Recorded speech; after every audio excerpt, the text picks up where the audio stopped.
Hi everybody, welcome back to the Steak and Brush. I'm glad you're here. Before we get into our video today, I'll ask you to please like this video, subscribe, ring the little bell so you get all the notifications of the new videos.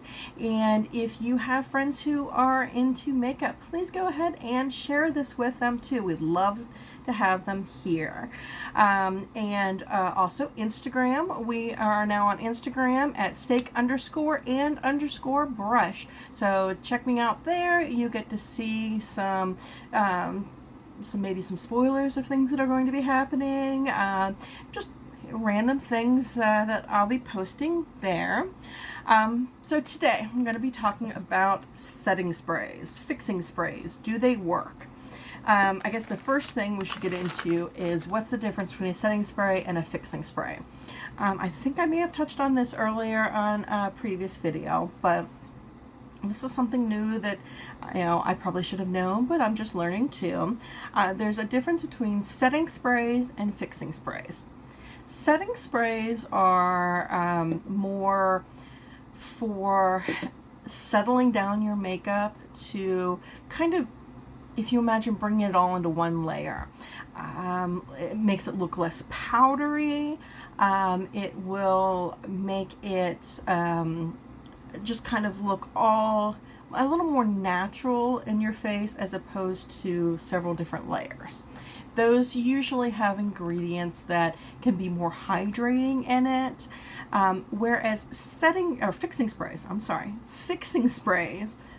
are, imagine a hairspray for your makeup. It's to keep all of that in place. It will prolong the wear of your makeup, and it can sometimes be a little drying if that's something that you're worried about.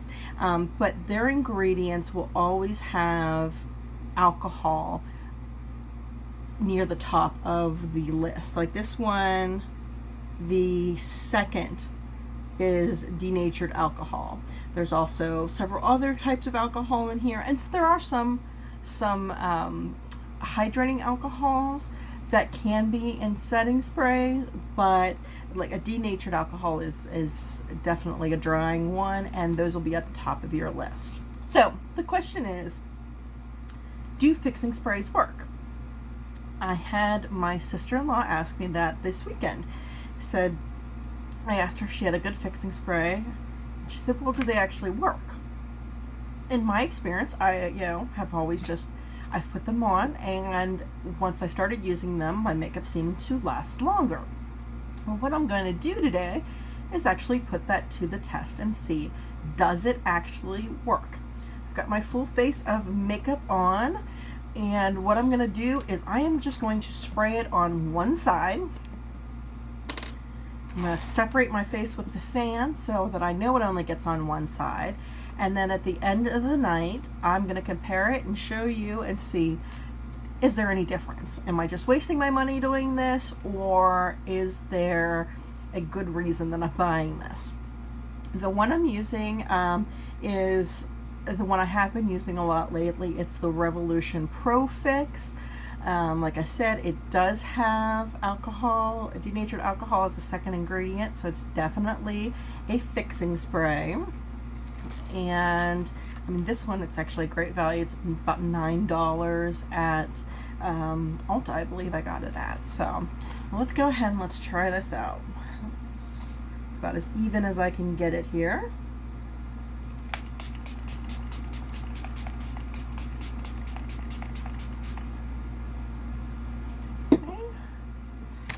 I'm going to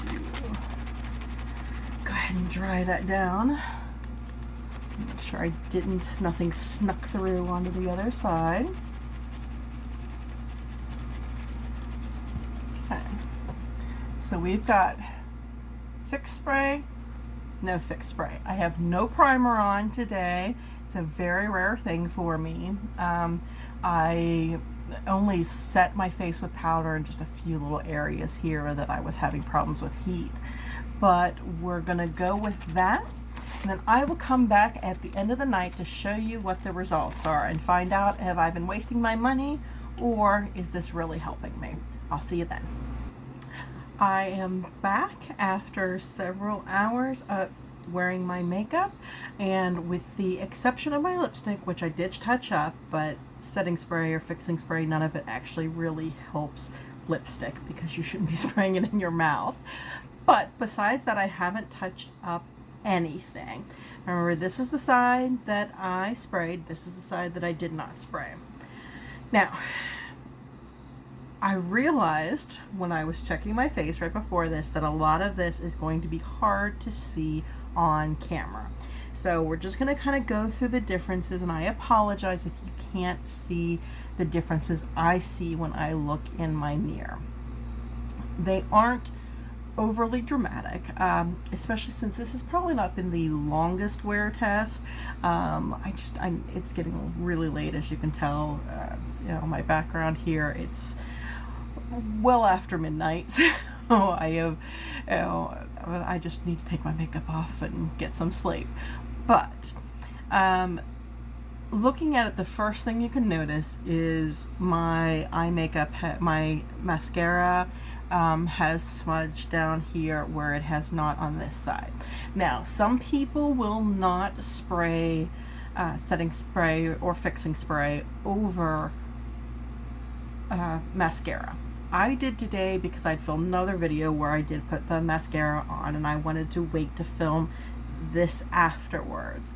And to be honest, I usually do. The biggest problem you might notice is this might happen after you spray because it can wet your mascara, and then that wetness transfers down here. Obviously that wasn't the case because this is the dry side and this is the wet side. That's the biggest thing that you can notice easily.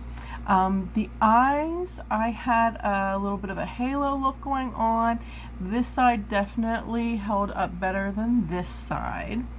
The big things that I noticed that you're probably not going to see, I will try to get close to show you, but it's actually more in how the foundation wore and the texturing.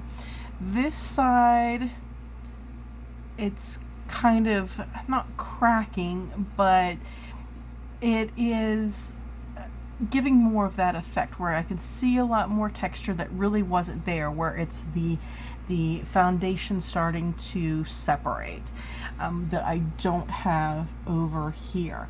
This side looks much more smoother and much more natural. It looks a lot more like when I put it on. And like I said, I know it's just not going to show up a lot on my camera, but I could, if you can trust me, this side looks a lot worse than this side. At a conversational distance, it's not going to be something that is going to make that much of a difference if somebody's not up close. But for me, it's just about as much as what I can see as what other people can see. So again, this probably would have been better had I let this go, 12 hours or so. But even at this point, I can see that it's starting to. It probably just would have been a lot worse than you would have been able to see, a lot more than you do now. But it's not, obviously this side's not going to get any better than this side. So, what do I think? Maybe it's my own bias because I purchase it and I use it, but I like the fixing spray. I think it does help. It maintains my makeup for longer. Maybe certain makeups won't work best. Again, with anything, depending on what primer you use, works better than with certain makeups and foundations with other things. But so far this Revolution has worked well for me for almost everything. I can't think of anything that I've used that it hasn't worked for. So for me, even if it's just a little bit of peace of mind and a little bit of insurance, a $9 bottle that'll last me quite a while definitely is worth it. I definitely can tell you, if I wear a very, very sparkly eye look, or sometimes the liquid eyeshadows. I have a Ciate London, and I know a lot of people had a lot of problems with because they said it traveled. Every time they blinked, it would go a little farther and it would end up all over their face. Well, what do I do differently that I didn't have that problem? I would, not when I sprayed, I'd make sure I hold my eyes closed real tight, and I would spray right on my eyelid, so I knew for sure that that was staying there, just like you would with your hair with a hairspray. So my verdict for me, yes, it works. It helps me out, so I'm going to continue buying it. If you find something different, let me know, but I'd be glad to hear it. So, verdict is yes, I'm going to keep doing it. So I hope that has helped you out and help you to decide whether or not you are going to use fixing sprays in the future.